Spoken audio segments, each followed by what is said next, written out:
Hi viewers, welcome to vvkingsactivitysamayal. இன்னைக்கு நம்மளோட சேனல்ல கருவேப்பிலை பொடி ரெசிபி தான் பார்க்க போறோம். பொரியல் குழம்புகள்ல நம்ம கருவேப்பிலை போடுவோம், ஆனா அதை சாப்பிட மாட்டாங்க, தனியா எடுத்து வச்சிருவாங்க.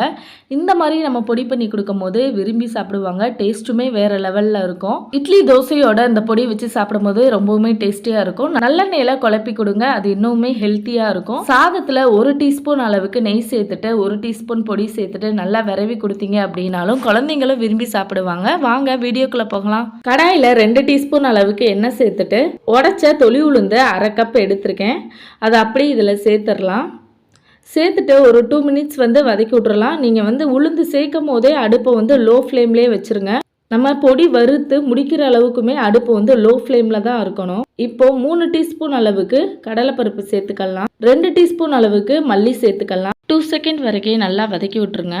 2 பெரிய பல் பூண்டு நான் சேர்த்துருக்கேன். நீங்கள் ரசப்பூடு தான் சேர்க்க போகிறீங்க அப்படின்னா 5 பல் பூண்டு சேர்த்துக்கோங்க. இதோட 5 பட்டை வத்தல் சேர்த்துட்டு நல்லா வறுத்து எடுத்துடலாம். கருவேப்பிலை 1 பவுல் அளவுக்கு சேர்த்துருக்கேன். நல்லா கருவேப்பிலையை கழுவி அதில் உள்ள தண்ணி ஃபுல்லாக நல்லா காஞ்சதுக்கு அப்புறமா நான் சேர்த்துருக்கேன். அதையும் 2 செகண்ட் வரைக்கும் நல்லா வறுத்து எடுத்துடுறேன். இந்த அளவுக்கு கருவேப்பிலை இலை நல்லா சுருங்கி வந்துடும் நம்ம வறுக்கும் போது. 1 டீஸ்பூன் அளவுக்கு பெருங்காயத்தூள் சேர்த்துட்டு இப்போ அடுப்பை ஆஃப் பண்ணிடலாம். லைட்டாக வதக்கி விட்டுட்டு நல்லா சூடு ஆறுனதுக்கு அப்புறமா இப்போ மிக்சி ஜாரில் நம்ம தட்டிடலாம். இது கூட 1/4 டீஸ்பூன் அளவுக்கு மஞ்சள் தூள், தேவையான அளவு உப்பு சேர்த்துக்கலாம். மிக்சியில் 2 சுத்தி எடுத்தோம் அப்படின்னா இந்த அளவுக்கு நம்மளுக்கு பவுடரா வந்துடும். அவ்வளோதான், டேஸ்டியான ஹெல்த்தியான கருவேப்பிலை பொடி தயார். நம்மளோட சேனல்ல தேங்காய் பொடி, இட்லி பொடி, எள்ளு பொடி ரெசிபி லிங்க் நான் கீழே டிஸ்கிரிப்ஷன்ல கொடுக்குறேன். நீங்க வீடியோஸ் பார்க்கல அப்படின்னா கீழே உள்ள லிங்கை கிளிக் பண்ணி செக் பண்ணி பாருங்க. நம்மளோட சேனல்ஸ்ல வர்ற வீடியோஸ் எல்லாமே உங்களுக்கு பிடிச்சிருந்தது அப்படின்னா லைக் பண்ணுங்க, ஷேர் பண்ணுங்க அண்ட் சப்ஸ்கிரைப் பண்ணுங்க. தேங்க்யூ.